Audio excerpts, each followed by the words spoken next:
Bueno, somos Adrián, Carlos, Jara y Carolina y venimos a presentar la influencia de la contracción isométrica del músculo esquelético, el entrenamiento y las aplicaciones. Como un breve resumen, lo primero el objetivo, que ha sido el de observar el entrenamiento de resistencia isométrica del músculo esquelético, además del estudio de la relación entre la edad y la fuerza máxima isométrica, y junto a ello la aplicación de todas estas a las miopatías. Para ello se han utilizado 6 sesiones de entrenamiento durante 4 semanas, biopsia del músculo esquelético y torques de contracción isométrica. Como resultado, se puede observar en la resistencia isométrica que no se vio ninguna disminución durante el envejecimiento. Además, 6 pacientes presentaron torques disminuidos frente a 8 controles. En conclusión, se puede observar cómo el entrenamiento físico de contracciones isométricas puede mejorar la función contráctil del músculo con deficiencia de distrofina. Por otro lado, comprobamos que la fuerza máxima isométrica, en concreto las fibras de tipo 2A y 2B rápida, disminuyen en los grupos mayores. Además, se ha podido observar cómo la evaluación de la fuerza muscular no voluntaria se puede utilizar en pacientes con miopatías. Una contracción isométrica es una forma estática de ejercicio en el cual un músculo se contrae para producir fuerza, pero no hay ningún cambio en la longitud del músculo.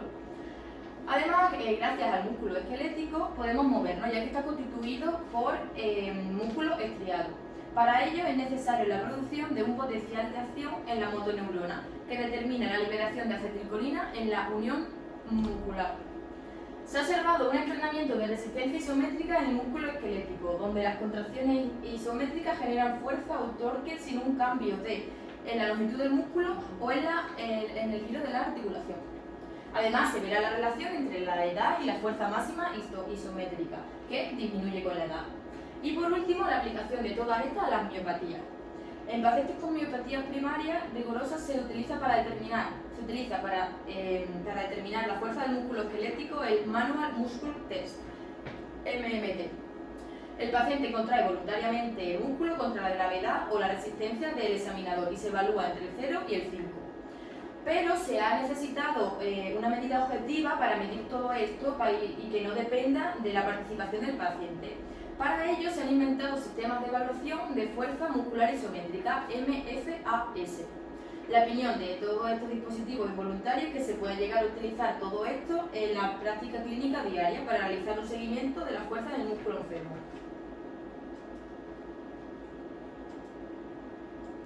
Para conseguir las palabras clave de esta revisión es contracción isométrica, músculo esquelético, miopatía, fibra, resistencia y fuerza. Bien, en cuanto al material y métodos que hemos utilizado para la búsqueda de las revisiones, se ha utilizado el PubMed y hemos introducido la contracción isométrica y músculo esquelético. Además, las revisiones estaban clasificadas en el cuartilo. En cuanto a los métodos de las 3 revisiones, por una parte, en un artículo se evalúa la contracción isométrica en ratones sometidos a 3 entrenamientos durante una semana. Las contracciones fueron medidas estimulando el nervio peroneo mediante un estimulador y una unidad de aislamiento de estímulos. Además, en las sesiones se utilizaron contracciones tetánicas para imitar las contracciones en el entrenamiento de resistencia isométrica en humanos. Se realizó otro experimento igual, solo que limitándose una sesión y otro también, pero durante 4 semanas. Por otra parte, para evaluar la fuerza isométrica, aplicando esto a las miopatías, se utilizó el dispositivo MFAS, que es un sistema de evaluación de la fuerza muscular, determinando el par isométrico no voluntario de los dorsiflexores. Y esto se realizó mediante un aparato que consigue estimular el nervio fibular de la rodilla. Consta de una unidad de fijación rígida para asegurar el pie en una posición que limita el movimiento a la dorsiflexión del tobillo. Además, consta de una unidad de medición y otra de estimulación. También se le incorpora un sensor de torque que mide el torque isométrico del tobillo. En cuanto a la estimulación, la lleva a cabo un electrodo situado por debajo del de la cabeza del peroné que da simples y dobles estímulos con una corriente constante. El estímulo se fue incrementando hasta que el par de contracción fue máximo, y en cada prueba se hicieron dos estimulaciones simples y dos complejas de doble pulso, y el tiempo entre estímulo y estímulo fue de 1 minuto. Y el último estudio mide la fuerza dinámica máxima y la resistencia dinámica mediante un dinamómetro isocinético en los músculos extensores de la rodilla. Esto consta de que la parte inferior de la pierna movería la palanca del dinamómetro y alineándose la articulación de la rodilla con el punto de apoyo de la palanca. Bueno, yo voy a hablar sobre los resultados.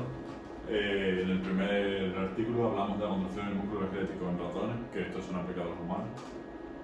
Este consta de 3 experimentos, 3 entrenamientos. El primero es un entrenamiento a corto plazo, el cual no tiene continuidad, y los resultados de este es que no hubo cambio de los músculos crurales anteriores, pero resulta que los posteriores, las extremidades posteriores aumentaron hasta un 20%. Hubo 2 músculos importantes aquí, el MDX y el C57BL/10. El MDX aumentó las tasas tetánicas máximas de la contracción y relajación y el entrenamiento un 42%. Además, fue solo el músculo C57BL/10 el que aumentó la tasa de relajación en 2 ocasiones hasta un 24%. Para los ratones MDX se midió un aumento de un par absoluto de entre 150 Hz y 200 Hz. Y el torque absoluto de los ratones C57BL/10 fue menor a 40 Hz.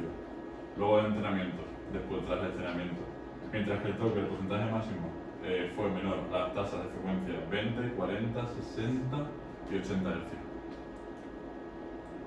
El segundo entrenamiento constó de completar una sesión en varios puntos.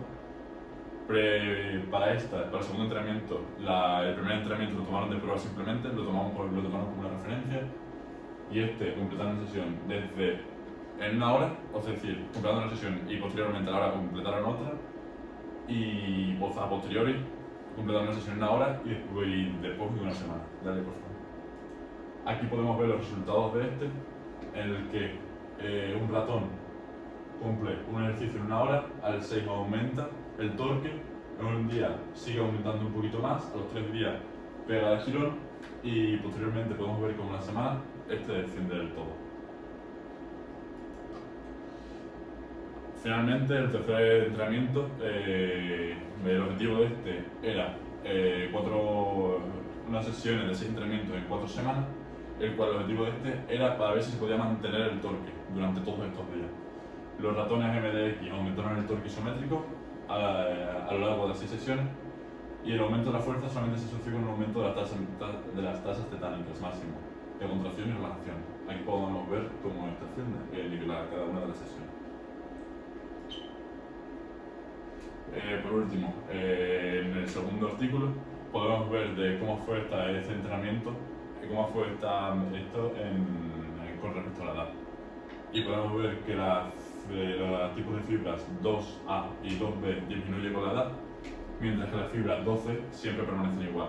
Para esto se cogió un grupo de suizos, el cual fue la muestra de esta prueba.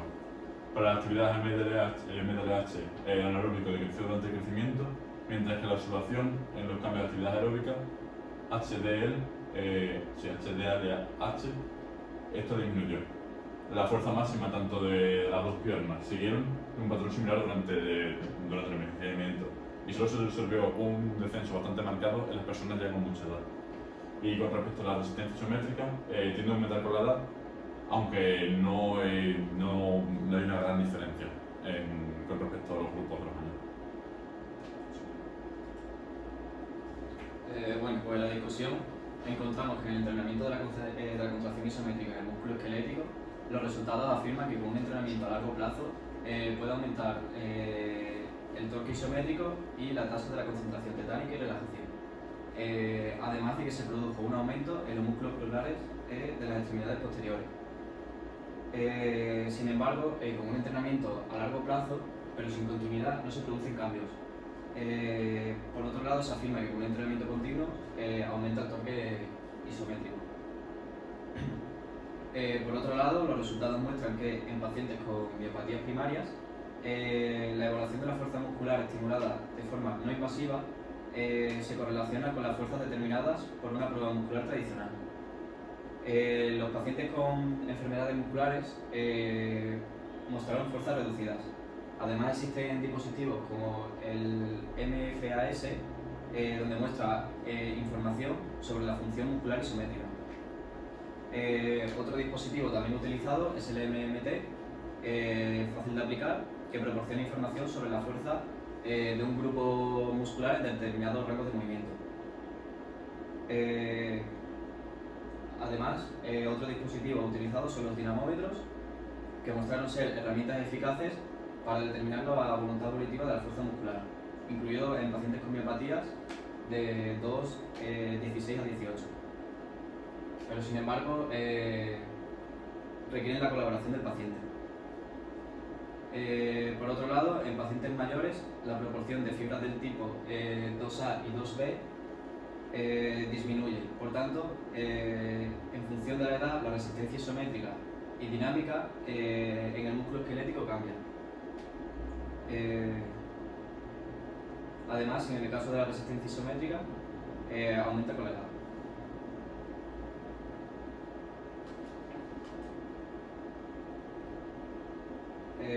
Como conclusión, encontramos algunos dispositivos como el MFAS, que es adecuado para medir la función muscular isométrica, puesto que es capaz de determinar valores pequeños y por tanto es de gran utilidad para músculos débiles.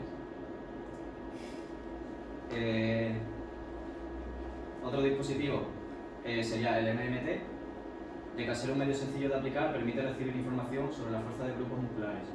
Sin embargo, observamos que en informes de MMT presentan menos fiabilidad.